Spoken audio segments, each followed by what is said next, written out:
tapping into the daily habits of your readers with audio content. Habit is a powerful thing.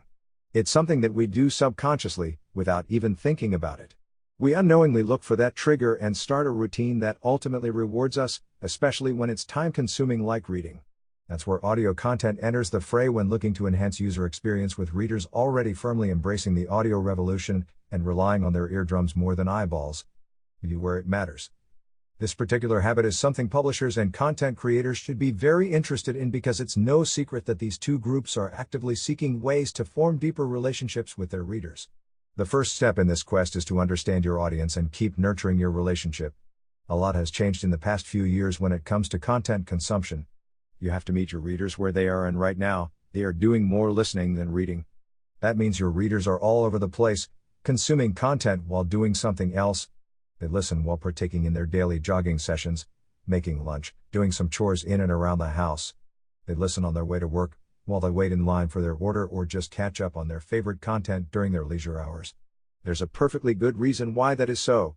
The advances in voice technology have greatly added to the overall convenience factor in user experience. Each day, modern life is becoming more about efficiency and extending the reach of multitasking.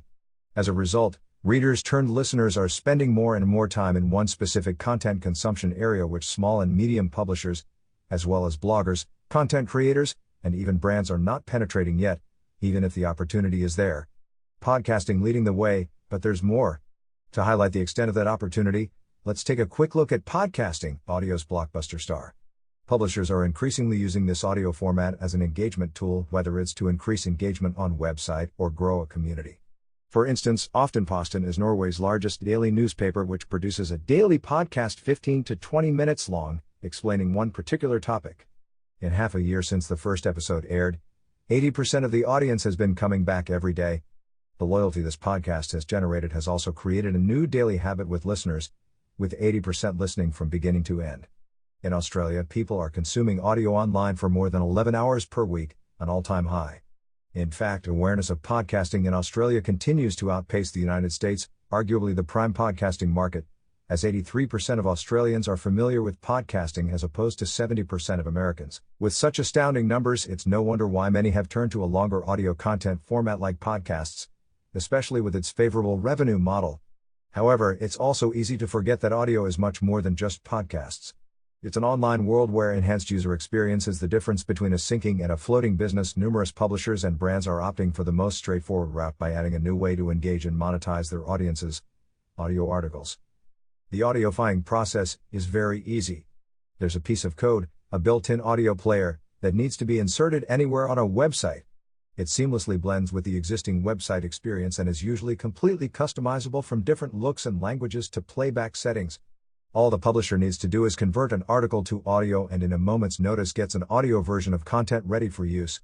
That way, they effectively publish content at the convenience of their audience, and you can too. Via Giphy.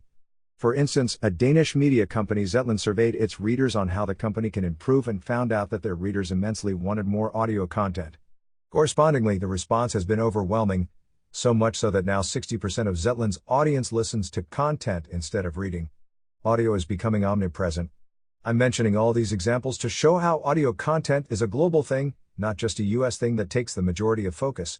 For those making an entrance to the audio landscape a bit later, whether it's through audio articles or voice skills, there's plenty of data to learn from, especially from those that were first to plant the flag. For example, and this one surprised me in a good way, NWZ Media launched an Alexa skill that provides at a request all articles and obituaries published within the last 30 days in all 7 regional editions of the Nordwestzeitung, German daily newspaper. In less than 3 months, approximately 15% of all requests were for obituaries, which goes to show how audio can be leveraged to satisfy even the most specific content demands.